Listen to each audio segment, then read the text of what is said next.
Itu sebabnya kenapa dipaksa sholat. Supaya jadi orang baik. Kan yang paling pokok itu.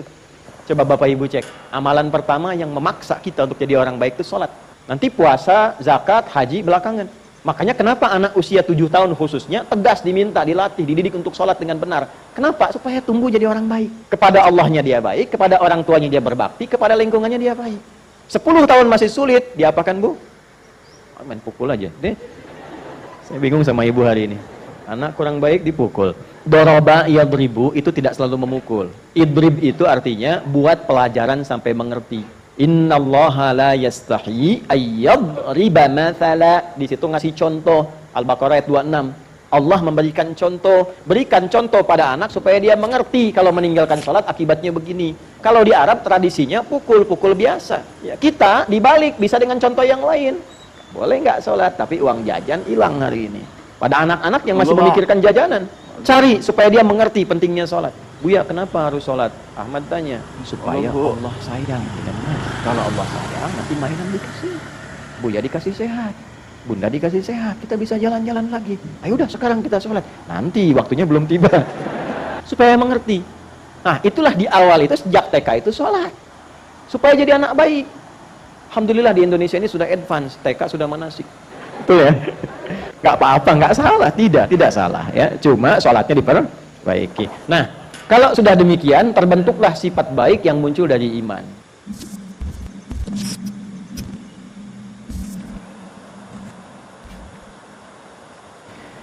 Di dalam Al-Quran diturunkan urutan-urutan keberyakinan kita kepada Allah. Dari mulai Islam, kemudian di dalamnya ada iman, lantas mengalami peningkatan menjadi sifat takwa. Islam, iman, takwa. Nanti dari takwa itu orangnya disebut taqi kalau satu orang, kalau banyakkan disebut muttaqin. Dari muttaqin puncaknya menjadi muhsinin. Itu urutannya.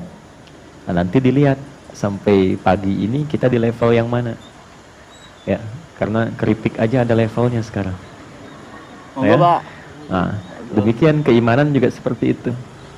Islam orangnya disebut muslim. Ya, cara cepatnya begitu. Kalau ada IA orangnya pasti UI. Ya. Islam orangnya muslim. Iman orangnya mukmin. Islah orangnya muslih. Ihsan orangnya muslim. Ya, itu rumus cepat ya. Ya. Saya sedang merumuskan untuk rumus belajar cepat bahasa Arab. Ya, jadi di situ nanti ada rumus-rumus yang insya Allah mudah dipelajari.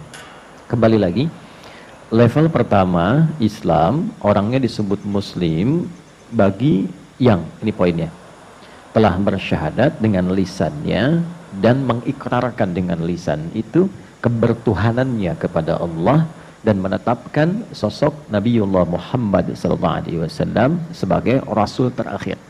Maka ia mengatakan asyhadu an la ilaha illallah wa asyhadu anna Muhammadan Rasulullah. Nah, itu adalah standar syarat pertama seseorang dinyatakan sebagai muslim. Mengikrarkan diri, berkomitmen untuk mengislamkan dirinya. Maka disebut apa? Muslim. Diucapkan dengan lisan. Menjadi iman ketika lisan itu meneruskan konfirmasi syahadatain itu ke dalam hati, ke qalbu. Jadi dari lisan turun ke hati, bukan dari mata. Sekarang kan banyak yang dari mata turun ke hati. Nah, Islam menjadi iman itu dari lisan turun ke hati. Tasdiqun bil qalbi. Kalau hanya diucapkan dengan lisan, tidak dikonfirmasi oleh hatinya, maka belum menjadi iman sepenuhnya, baru Islam. Itu yang ditegaskan oleh Allah di Quran surah ke-49 Al-Hujurat di ayat ke-14. Qalatil a'rabu, ada segelintir orang-orang Arab Badui mendatangi Nabi SAW dan mengatakan, amanna, kami telah beriman. Berarti level kedua kan? Ya. Lalu urusan ini karena sudah masuk ke dalam hati, yang membolak-balikkan hati siapa? Allah. Yang mengetahui hati siapa? Nah, makanya doanya kan, ya muqallibal thabbit qulubana 'ala dinik 'alal iman. Karena yang disebut din nanti yang sejati itu ada unsur imannya. Baik, pembukanya disebut Islam. Dikonfirmasi di Quran surah ketiga Ali Imran di ayat 19. Inna dina indallahil Islam. Maka dikatakan di pokok pilar Islam yang 5 itu, perkara pertamanya syahadatain, asyhadu an la ilaha wa asyhadu anna Muhammadan. Nah, pilar ini kalau ingin kokoh mesti dinaikkan levelnya ke level pilar iman. Maka nanti dicek sumbernya di mana? Di hatinya. Qul lam tu'minu. Allah jawab, katakan Muhammad pada orang-orang ini yang datang kepadamu mengatakan telah beriman, lam tu'minu. Belum sampai kalian ke level iman itu. Kan? Walakin qulu aslamna. Tapi katakan kami baru mengkonfirmasikan keislaman karena baru berkata dengan lisannya. Kan? Walamma yadkhulul imanu fi qulubikum. Sementara iman yang dikatakan di lisan itu belum sampai ke hatinya. Awas, hati-hati nih. Belum sampai ke mana? Ke dalam hati. Karena nanti beda antara aktivitas lisan dengan keyakinan dan perilaku hati itu akan berbeda. Tidak sama. Saya tanya ibu, cinta di lisan dengan cinta di hati dalam mana? Jangan ketawa. Dalam yang sampai ke hati ya. Kasih sayang kepada anak itu ya dalam lisan ataukah di hati? Di hati. Karena yang kalau sudah sampai ke hati, semua organ akan dibimbing untuk berperilaku. Kasih sayang itu kalau mengalirnya dalam hati, itu mata itu menatapnya lain. Lisan akan dibimbing cara bicaranya. Tangan akan dibimbing cara berperilakunya. Kalau sudah sampai ke hati. Kalau cuma dikatakan di lisan belum ke hati, itu tandanya belum serius. Ya, ini level pertama. Rumus dalam tafsir, salah satunya ada teori begini. Jika disebutkan di dalam Al-Quran, satu gelar, kelompok, atau keadaan yang tidak menyebutkan langsung detil tokohnya, siapa ia, kapan kejadiannya, ini menunjukkan peristiwa itu akan terjadi lagi di masa yang berbeda, dengan tokoh yang berbeda, tapi dengan substansi yang serupa. Baik, saya tanya, sekarang ini ada nggak orang yang mengatakan dengan lisannya Muslim, beriman, ya, tapi nggak sampai ke hati imannya, ada nggak? Nah, konfirmasinya bagaimana? Gini cara ngeceknya gini. Ini kita turunkan tabel Qurannya ya. Jadi kalau nanti ngajinya insya Allah sudah agak banyak, kita bisa turunkan seperti ini, kayak bentuk diagram gitu. Ya, kelihatan Bu ini? Ini pinter belum, belakang ngangguk tuh. Berarti yang sana sudah beriman kuat sekali tuh. Islam, iman, ya, takwa. Pakai Q aja lah. Kemudian ada ihsan. Ya. Ada tetangga saya nama anaknya Islam, iman dan ihsan. 3. Ini orangnya Muslim. Ini mukmin. Yang ini taqi. Jamaknya muttaqin. Kemudian yang ini muhsin. Ya, pelan-pelan. Ini dikonfirmasinya dengan lisan. Diagramnya begitu ya. Konfirmasinya dengan apa? Lisan. Kita tuliskan dalam kurung syahadatain, disingkat syahadat. Ya, kurung tutup supaya tidak lepas. Asyhadu an la ilaha wa asyhadu anna Muhammadan. Baik. Nah, ini nanti kalimat di lisan itu harus tembus kepada hati, di kolbu, tempatnya ini kolbu, di dalam jiwa. Nah, kalimat ini syahadat ketika masuk ke dalam kolbu nanti ini jadi cahaya, jadi nur. Ya. Dibimbing oleh Allah nurun ala nur. Cahaya ini nanti yang akan memberikan satu pancaran ke semua bagian tubuh kita untuk beraktivitas. Ya, karena sudah mengatakan asyhadu an la ilaha illallah. Allah di sini disebutkan Allah di lisannya. Asyhadu an la ilaha illallah. Nanti kalau sudah sampai ke hati, ke kalbu, ya, dia jadi cahaya di dalam kalbu kita, dikonfirmasi ketika mendengar nama Allah ada getaran di sini nanti. Ya, getarannya beda dengan getaran-getaran lain. Kan di dunia ini ditampakkan berbagai macam getaran untuk mengkonfirmasikan perbedaan antara getaran keimanan ini dengan getaran yang lainnya. Anda kalau ke sini pakai mobil agak kencang, lihat polisi kan ada getaran di hati kan? Ya kan? Punya utang sama teman kelihatan dari jauh ada getaran kan? Nah, getaran utang dengan getaran iman beda tuh. Ya, nah, itu beda-beda. Ya, ada kasih, ada sayang, ada macam-macam. Maka di mana dalilnya supaya tidak terkesan kita itu mengada-ngada atau mencocok-cocokkan. Dalilnya kita turunkan di Quran surah ke-8 ayat kedua. Kan? Kalau yang ini nanti ini disebut din Islamnya. Ya, Quran surah ke-3 ayat 19. Ya. Kemudian konfirmasi syahadatnya ini ada di Quran surah ke-20 misalnya Taha ayat 14. Innani anallahu la ilaha illa ana fa'budni. Di alam rahimnya dikonfirmasi di Quran surah ke-7 ayat 172. Wa idz akhadha rabbuka min bani adama min zuhurihim dzurriyyatahum wa asyhadahum ala anfusihim alastu bi rabbikum qalu bala syahidna. Ini. Cepat dulu ke sini. Innamal mu'minun tuh, bukan muslimun. Innamal mu'minuna alladzina idza dzukirallahu Allah idza dzukirallahu wajilat qulubuhum qalbu. Ciri insan beriman itu yang sudah masuk level mukmin, innamal mu'minuna, adatul hasri. Innama adatul hasri, huruf untuk membatasi. Jadi batasnya di level mukmin saja. Sungguh ciri seorang yang sudah beriman itu idza dzukirallahu, di antara tandanya bila disebutkan nama Allah, wajilat qulubuhum. Qulub itu jamak dari kata qalbu. Qulub jamak dari kata qalbu. Kata qulub pertama ada di Quran surah kedua Al-Baqarah ayat 10. Fi qulubihim marad. Ya. Baik, sini idza dzukirallahu wajilat qulubuhum. Jika disebutkan nama Allah, ada getaran konfirmasi dalam kalbunya, getaran imannya. Nah, untuk mengkonfirmasi itu, mengecek, disebutkan, diperdengarkan, kan konfirmasinya dari telinga ke hati kan? Kan kalau disebutkan mendengar kan? Nah, dari telinga ini dikonfirmasikan ke hati, ada getaran, diperdengarkan di telinga kita. Telinga bahasa Arabnya udhun. Udhunun, jamaknya adzan. Maka dalam adzan diperdengarkan sampai ke telinga kita. Setiap hari 5 kali pergantian waktu.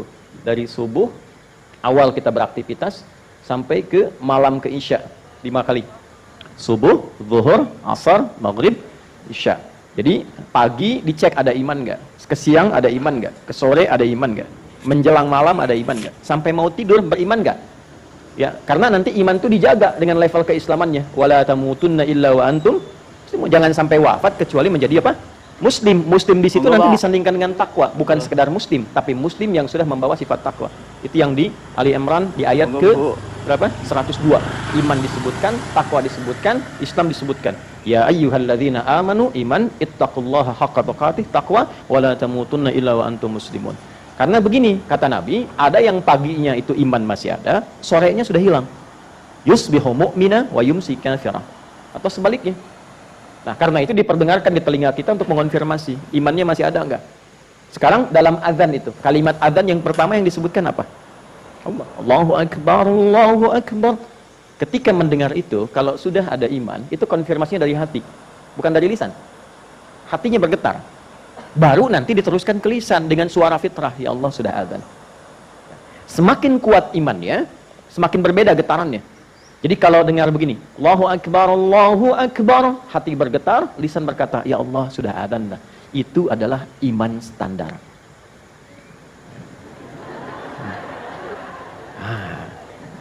Standarnya begitu. Jadi belum kuat. Karena pakai innama. Standar orang beriman itu jika disebutkan ada konfirmasi. Jadi kan? Nah, misal subuh tadi jam berapa ya? 4:30, 4:36, 4:38 terjadi perbedaan pendapat di antara jemaah tentang sholat subuh. Ya, karena husnudzan ini berasal dari daerah yang berbeda-beda. Itulah kenapa adzan itu kenapa ada perbedaan waktu di setiap tempat, supaya lafaz adzan terdengar oleh semua orang di semua wilayah dan 24 jam dia terdengar tanpa berhenti. Itu rahasianya. Kenapa ada beda-beda waktu? Ini kok Bintaro beda dengan Tanah Kusir, Tanah Kusir dengan Tanah Suci beda jauh, gitu kan? Dan seterusnya. Kenapa? Supaya 24 jam itu berputar terus, diperdengarkan, dan iman tidak berhenti sehingga kita tidak bisa ngeles saat hari kiamat. Ya, saya tidak kenal engkau ya Allah, diperdengarkan 24 jam gak kenal juga. Ya kan? Jelas sampai sini? Nah, jadi kalau kita ambil tengah-tengah lah, 4, 3, 5, kemudian diperdengarkan Allahu Akbar, Allahu Akbar. Ada konfirmasi, ya Allah sudah adzan. Bangun kita. Karena dengar itu. Ya, itu menjaga waktu sholat tepat pada waktunya. Quran surah kedua ayat 238. Kita runtut dengan dalilnya. Quran surah 2 ayat 238, paling kanan sebelah pojok atasnya. Hafidhu 'alas salawat was salatil wusta wa qumu lillahi qanitin. Jagalah oleh kalian waktu-waktu salat itu, jaga betul. Dan dalam penjagaan itu salah satunya melalui azan. Allahu akbar, Allahu akbar. Ya Allah, tiba waktu subuh. Ya, begitu diucapkan bersamaan dengan azan, iman mengonfirmasi, nah itulah iman standar. Ya. Ada yang levelnya tinggi, azannya 4.35, tapi dia habis isya jam 8 tuh sudah bersiap-siap subuh. Jangan ketawa dulu. Dia hafal waktu sholat. Jadi dia tuh sudah siap-siap. Bahkan sebelum subuh sudah bangun, warming up, pemanasan dulu. Ya, bukan main gym. Jadi dia bangun misalnya jam 2.02.00 atau 02.30 lah. Itu kan? Dia siap-siap supaya subuhnya khusyuk, mengejar 2 rakaat sebelum subuh pun dapat dunia dan seisinya, lebih dari dunia dan seisinya. Maka dia siapkan. Tidak cukup dengan amin. Gitu, lihat dulu. Ibu tuh langsung nyamber aja kalau urusan dunia tuh. Ya. Jadi dia siapkan dari malam, siap-siap mau bangun. Dia tahajud dulu, dia istighfar dulu. Supaya apa? Supaya sudah panas mesin imannya ketika menunaikan sholat fardu. Dia siapkan dari awal, dia dekati Allah Subhanahu wa taala. Bahkan saking seriusnya dia ingin bangun tuh, tidur jam 8, pengen bangun jam 2:30 pun sungguh-sungguhnya. Itu namanya tahajjud. Tahajjada dari kata hajada begini, ya bangun setelah beristirahat. Kalau serius pengen bangun pakai tak depannya. Kalau tidak mudah melakukannya, syiddah, ada kesulitan, butuh motivasi 2 kali lipat, double. Itu pakai tasdid sebelum akhirnya. Tahajjada, ya tahajjadu, kemudian sifatnya disebut dengan tahajud. Kenapa disebut tahajud? Karena tidak mudah melakukan itu. Butuh kesungguhan, butuh persiapan, butuh keseriusan. Ini poinnya. Karena itu walaupun pengen bangun 2:30, belum tentu langsung bangun 2:30. Kan sekarang pasang alarm dulu ya Bu ya. Ya kan? Dari mulai jam 1.45, jam 2.00, jam 2.15 kan? Kan rumusnya selalu begitu ya. Alarm pertama mematikan alarm kedua. Kan? Alarm kedua siap-siap, alarm ketiga ya sudah ada setengah sadar lah untuk bangun. Nah ini iman sekali lagi. Jadi baru iman. Nanti iman ini mesti dilatih supaya pancaran cahayanya kuat. Tidak hanya merespon adzan. Ya. Jadi semakin kuat nanti semakin kenal tadi. 4.35 saya sudah siapkan. Besok saya mesti bangun jam sekian. Semakin tipis, semakin lemah, maka ini semakin tidak terfikirkan. Adzan 4.35, dia bangun 5.34. Itu kan. Ya. Dan semakin parah dari itu, sudah tidak, awas, sensitif lagi dengan panggilan iman. Ini yang dikatakan tadi, ada yang akan mengaku Muslim, mengaku Islam, tapi problemnya imannya bermasalah, sehingga bahkan jauh dari hatinya. Ini yang menyebabkan kadang-kadang ada orang Islam mengatakan dirinya Muslim, tapi kok tidak mengkonfirmasi keimanannya, tidak senang dengan perkara iman. Allahu Akbar, kecilin toanya tuh. Maaf Pak, kawannya udah kecil Pak, suaranya maksud saya misalnya. Padahal dia Muslim misalnya ya. Nah ini ada beberapa yang memang tidak perlu aneh, dulu pun sudah diberikan isyaratnya. Tapi yang seperti ini dikembalikan, didoakan supaya imannya kembali. Didoakan. Lalu diberi jalan yang baik, bukan dicela. Ya. Nah, untuk melatih supaya cahayanya ini semakin kuat, jadi kalau kuat tuh begini. Ada sifat kita itu kan ada ritual. Nah, hubungannya dengan Allah, hablum minal. Ada sosial. Ya, garisnya horizontal. Hubungan dengan sekitaran, hablum minal bukan nas, hablum minal makhluqat. Enggak pakai oh, betul. Ini serius. Hablum minal makhluqat, dengan semua makhluk, karena hubungan kita di dunia ini bukan hanya dengan manusia. Kita berhubung diatur dengan hewan. Di Islam tuh lengkap sekali. Kurban aja kan diatur cara motongnya. Diatur berkasih sayang dengan hewan. Memperlakukan hewan yang dikonsumsi bagaimana. Cara nyembelihnya tuh diatur. Sebut nama Allah. Jangan berniat menyakiti hewannya. Tajamkan pisau itu untuk mempercepat supaya tidak banyak merasakan sakit hewannya. Dan itu pun tidak disembelih di depan hewan lain. Sabar ya, nanti gilirannya sebentar lagi. Tuh diasah tuh, nggak boleh, dosa. Dengan tumbuhan. Nah, tumbuhan makhluk bukan? Makhluk. Hewan makhluk bukan? Manusia makhluk bukan? Jamak dari makhluk namanya makhlukat. Jadi hablum minal makhlukat. Itu yang tepat. Nas itu sepertiganya. Hablum minan nas, hubungan dengan manusia sepertiganya. Karena memang banyaknya kita berinteraksi dengan manusia. Tapi masih ada hewan, masih ada tumbuhan. Cuma karena banyaknya orang Islam sekarang hafalnya surat An-Nas, maka hablum minan. Monggo, Pak. Oke. Nah, dalam konteks hablum minallah, ritual sifatnya ibadah. Salat. Monggo, Bu. Salat. Karena itu salat disebut iman, jangan salah. Nama lain salat itu iman. Ditemukan di Quran surah kedua di ayat 143. Lihat di pertengahannya. Ya.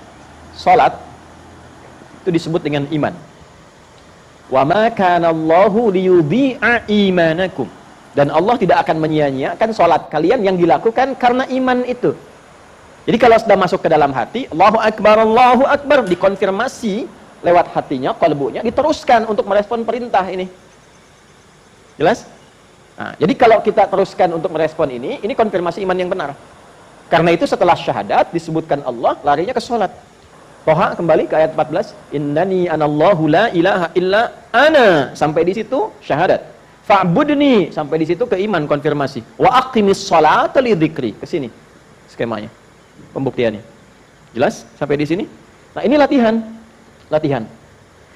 Kemudian juga sama, ada yang sifatnya melatih kepekaan sosial seperti puasa. Ya, puasa kita dilatih karena iman. Karena itu panggilan puasa pakai iman. Ya ayyuhalladzina amanu kutiba alaikumus. Panggilan sholat pakai iman. Kemarin, lusa yang kemarin ada Jumat kan?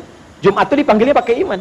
Quran surah Al-Jumu'ah ayat 9. Ya ayyuhalladzina amanu idza nudiya lis-sholati min yaumil jumu'ah. Karena konfirmasi iman. Nah, semua latihan-latihan untuk mengaktifkan sinyal iman supaya makin kuat, itu takwa namanya. Supaya naikin level kita dari mukmin ke muttaqin. Makanya ketika kita puasa panggilannya ujungnya takwa. La'allakum tattaqun. Ketika kita memulai sholat supaya masuk golongan orang takwa. Al-Baqarah ayat 2 dan 3, dzalikal kitabu la hudal lil. Siapa muttaqin itu? Ayat 3-nya. Alladzina yu'minuna iman bil ghaibi wa yuqimunas. Naik ke sini. Itu latihan. Haji, umrah. Itu skemanya untuk apa? Menaikkan level dari iman ke takwa. Ya, Al-Baqarah ayat 197, Al-Hajju Ashhurum Ma'lumat, faman farada fihinnal hajja fala rafatha wala fusuqa wala jidala fil hajj. Wa ma taf'alu min khairin ya'lamuhu Allah wa tazawwadu fa inna khairaz zadi taqwa. Nih. Levelnya. Nanti semakin bertakwa, kenapa pentingnya takwa ini? Kalau sudah takwanya makin naik, dilatih lewat sholat, dilatih lewat puasa, dilatih lewat Quran, dilatih lewat sedekah, maka jadi sikap dalam tubuh kita. Semua tubuh kita akan dibimbing oleh cahaya iman dalam berperilaku. Contoh, kita mulai dari atas dulu ya, yang terlihat mata. Kalau pikiran kan nggak kelihatan. Ya, mata ini terlihat kan? Nah, mata yang standar itu untuk melihat. Tapi mata orang yang sudah levelnya tinggi, sifat takwanya, maka standarnya dibimbing pandangan itu oleh imannya. Jadi Al-Quran itu disebutkan imannya dulu, baru fungsi matanya. Quran surah 24, surah cahaya. Karena sudah mendapatkan cahaya, dibimbing oleh Allah, cahaya menyebar ke dalam tubuhnya. Surah 24, surah cahaya, ayat 30 untuk laki-laki, ayat 31 untuk perempuan. Semua levelnya sama di sini. Qul lil mu'minina, untuk laki-laki. Katakan, viralkan untuk pria-pria yang masih merasa punya iman. Imannya dipertaruhkan. Yaghuddu min absarihim. Perhatikan cara terjemahan tafsirnya. Imannya akan membimbing matanya untuk memandang. Yang tak layak dipandang menurut imannya, maka iman akan memberikan sinyal ke matanya. Palingkan. Itulah ghaddul basar.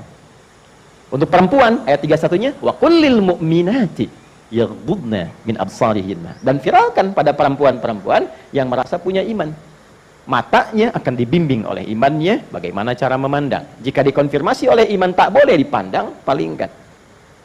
Makanya pandangan orang Islam yang beriman itu standarnya ini, pakai iman. Nggak semua bisa dipandang. Jadi kalau ada mengaku muslim, semua dipandang, semua dilihat, tanpa konfirmasi iman, ini tandanya iman yang diucapkan oleh lisannya belum sampai ke dalam hatinya. Ya. Maaf, misal, yang tidak boleh dilakukan itu dilatih dalam sholat kan dua. Jadi kalau orang sholatnya benar, kan sholat itu dari ujung kepala sampai ujung kaki. Ya, dipaksa kemudian untuk sujud, dari ruku, kemudian sujud, lisan berucap, semua ujung kepala sampai ujung kaki. Apa fungsinya? Membuat kita lebih baik di dua aspek ini. Lawan dari baik itu apa? Buruk. Buruk itu sumbernya dua. Satu, fahsya. Kedua, mungkar. Fahsya itu maaf, yang bersumber dari syahwat.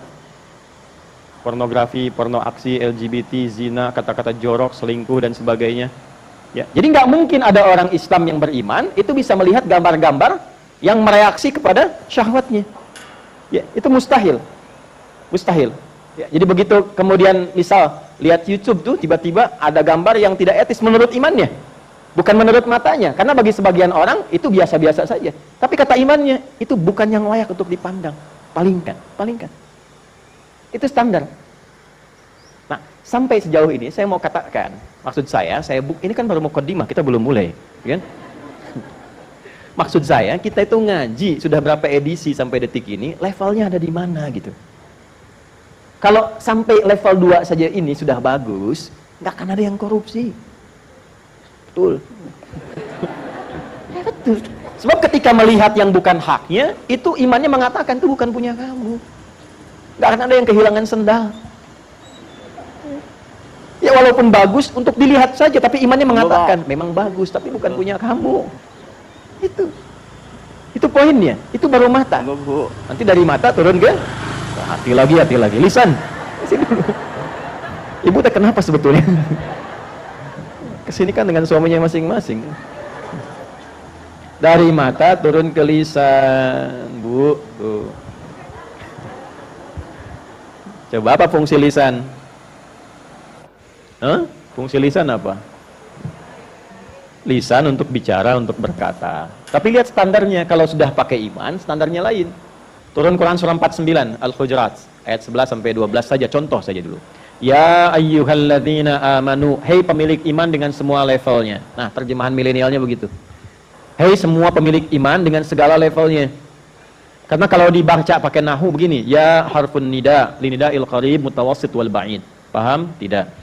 Yaitu huruf panggilan. Disebutkan 361 kali dalam Al-Quran. Untuk memanggil yang dekat, menunjukkan kekuatan, yang menengah atau yang jauh, menunjukkan suatu yang lemah. Ayyuha disebutkan 150 kali dalam Al-Quran. Ayyunya munada berfungsi menguatkan, haknya tanbih berfungsi mengingatkan. Alladzina disebutkan 1080 kali dalam Al-Quran, isim mausul, konjungsi menunjuk objek tanpa kecuali. Baik besar, kecil, tua, muda, laki-laki, perempuan, dengan semua strata sosial yang dirasakan. Kalau diterjemahkan begini, hei semua pemilik iman tanpa kecuali. Yang merasa besar, yang kecil, yang merasa kaya, yang cukup, yang punya jabatan, yang tidak, yang laki-laki, yang perempuan, dimanapun engkau berada. Kan? Dengan semua levelnya. Kalau engkau merasa dekat dengan Allah, seakan imanmu kuat. Engkau merasa tengah-tengah, kalau dipanggil baru datang. Engkau merasa jauh, butuh terus diingatkan. Aku tak peduli, sepanjang engkau merasa punya iman, la yasraqau min qaum. Imanmu akan membimbing lisanmu untuk tidak saling mencela. La yaghtab ba'dukum ba'da. Tidak mungkin lisanmu itu kalau dibimbing iman mudah mencibir orang lain.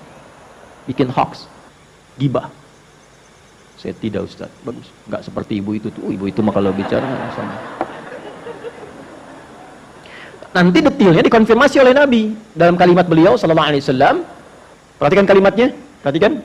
Ini kalimat yang sangat tegas, dalam, dan imannya pakai kana dibukanya untuk penegasan. Kananya berfungsi taukid. Man kana yu'minu billahi wal yaumil akhir falyaqul khaira aw liyasmut. Tegas, saya tegas mengatakan, kata Nabi sallallahu alaihi wasallam, siapa yang memang merasa punya iman dalam dirinya, imannya kuat kepada Allah dan yakin akan dihisab dengan perilakunya, maka jaga lisannya. Katakan yang baik-baik dengan lisannya, tak mampu dengan itu dia diam. Nah, inilah kalau sudah masuk level ke sini. Itu sebabnya kenapa dipaksa sholat supaya jadi orang baik. Kan yang paling pokok itu. Coba Bapak Ibu cek. Amalan pertama yang memaksa kita untuk jadi orang baik itu sholat. Nanti puasa, zakat, haji belakangan. Makanya kenapa anak usia 7 tahun khususnya tegas diminta, dilatih, dididik untuk sholat dengan benar. Kenapa? Supaya tumbuh jadi orang baik. Kepada Allahnya dia baik, kepada orang tuanya dia berbakti, kepada lingkungannya dia baik. 10 tahun masih sulit, diapakan Bu? Main pukul aja. Saya bingung sama ibu hari ini. Dari mata turun ke hati. Ya. Anak kurang baik dipukul. Doroba yadribu itu tidak selalu memukul. Idrib itu artinya buat pelajaran sampai mengerti. Innallaha la yastahi ayyadriba mathala. Di situ ngasih contoh. Al-Baqarah ayat 26. Allah memberikan contoh, berikan contoh pada anak supaya dia mengerti kalau meninggalkan sholat akibatnya begini. Kalau di Arab tradisinya pukul-pukul biasa. Ya, kita dibalik bisa dengan contoh yang lain.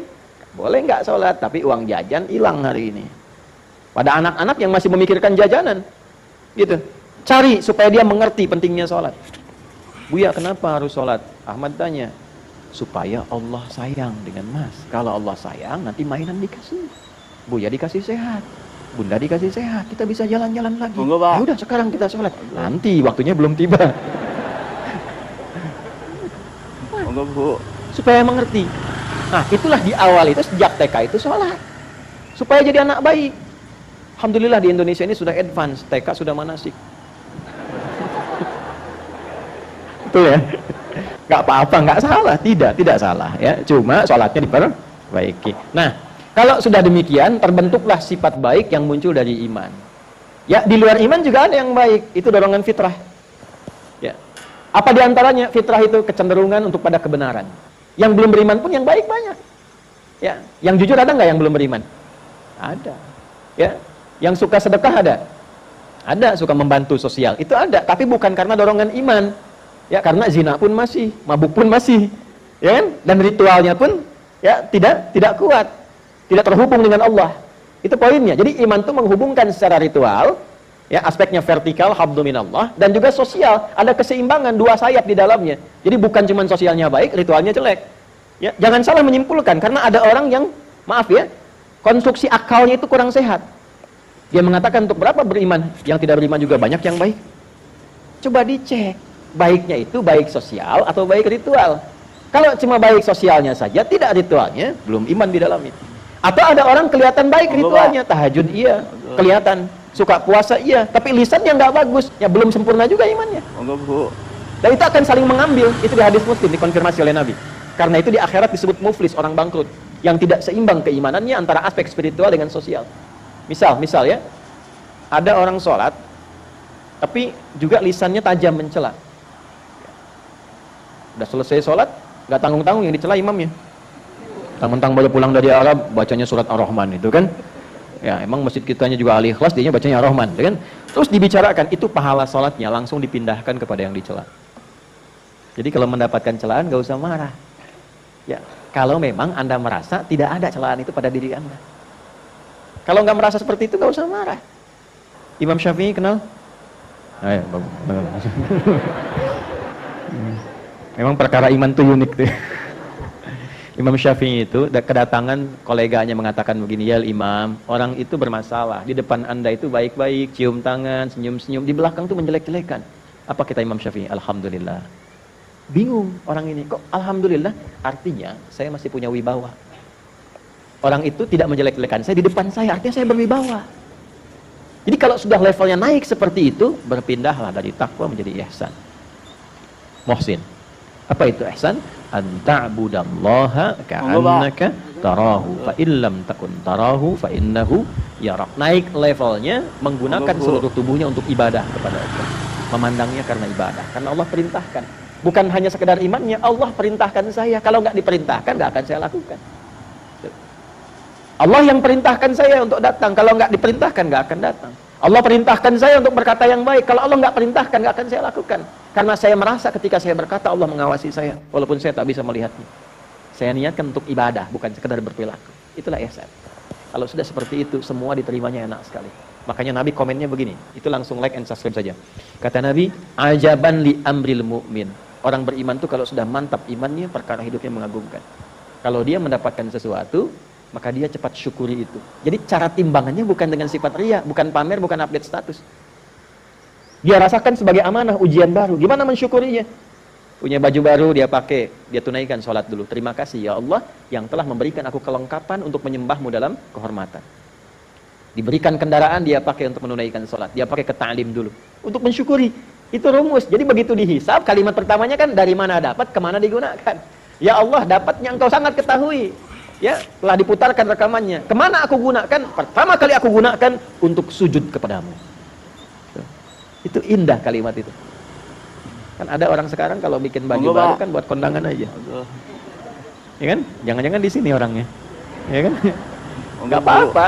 Itu tidak salah, tidak salah. Untuk memuliakan. Boleh, enggak apa-apa. Tapi kalau saran saya, kalau dapat yang baru, pakai dulu untuk yang ritual. Baru kemudian ke yang sosial. Nah, inilah evaluasi kita sebelum memulai. Coba di level mana sekarang? Masih di Islam, di iman, di takwa, atau sudah masuk level ihsan? Dengan semua dalil yang tadi kita sampaikan. Ihsan tadi ada di hadis riwayat Muslim, nomor hadis yang ke-8. Kan? Kemudian apa yang Allah berikan dari semua level ini? Saya langsung ke puncaknya saja. Orang ihsan itu kalau dia bisa berlatih sampai wafat dilatih. Saya menatap karena Allah, saya bicara karena Allah. Dia latihan itu sampai dia meninggal. maka Allah tempatkan nanti lewat masuknya dari taman surga yang paling indah. Dan disifatilah orang ini sebagai orang yang ahli surga, taman surga yang berpetualang di bumi. Contoh Quran surah 51 ayat 15 sampai dengan 23. Ya. Innal muttaqina fi jannati wa uyun. Ada sebagian orang takwa, golongan takwa yang nanti masuk surganya melalui taman yang paling indahnya. Jadi kan harapannya sekarang pengen masuk surga Firdaus kan? Ya, di Firdaus itu ada tamannya, taman surga Firdaus. Itu yang paling indahnya. Teruskan, akhidhina ma atahum rabbuhum, mereka mendapatkan langsung pemenuhan janji dari Rabb mereka ketika mereka berkomitmen. Apa komitmennya di dunia itu? Innahum kanu qabla dzalika muhsinin. Mereka berusaha jadi muhsin. Ya, saat di dunia. Kanu qalilan minal laili ma yahja'un. Mereka melatih dirinya untuk meningkatkan ibadah ritual. Sedikit tidurnya. Itu bahasa Quran. Jangan dirubah. Allah bilang sedikit tidur. Antum tambah sedikit-sedikit, maka turun lagi ke sini. Wabil asharihum yastaghfirun, rajin istighfar. Wa fi amwalihim haqqul lisa'ili wal mahrum, memanage hartanya bagus. Dia niatkan karena Allah, ibadah. Apa kebutuhan dirinya? Bagaimana ayahnya, ibunya, pasangannya, keluarganya, kerabatnya dan seterusnya. Ya, yang minta siapa, yang tak minta siapa, dia lihat, dia gunakan. Dan seterusnya sampai ujung akhirnya. Kalau belum sampai ke sini, tapi sampai di level takwa, alhamdulillah. Sampai di level ini, itu surganya seluas langit dan bumi disiapkan. Ada di Quran surah 3, ayat 133 sampai 134. Wasari'u ila maghfiratin min rabbikum wa jannatin arduha as-samawati wal ardu u'iddat lil muttaqin. Ada orang yang saat di dunianya itu dijamin oleh Allah karena dia punya kebiasaan di dunia amalan takwa walaupun belum sampai ke sini. Dia akan dimasukkan ke dalam surga yang luasnya seluas langit dan bumi. Ya. Apa amalannya orang takwa ini? Ya, alladzina yunfiquna fis sarra'i wad dharra wal kadhimina al ghaidha wal 'afina wallahu yuhibbul muhsinin. Dia berusaha nyampe ke level ihsan tapi belum sampai ke situ. Dia tuh kurang, tahajudnya enggak selama orang lain. Hafalan Qur'annya enggak sebanyak orang, tapi berbaginya luar biasa. Pemaafnya luar biasa. Menahan diri dari amarahnya. Belum sampai ke level yang di sini, tapi punya amalan ini karena sifat hatinya begitu luas dan lapang, Allah kasih surganya seluas lapangan, lebih luas daripada ya bumi dan langit serta seisinya. Jelas sampai sini? Jelas?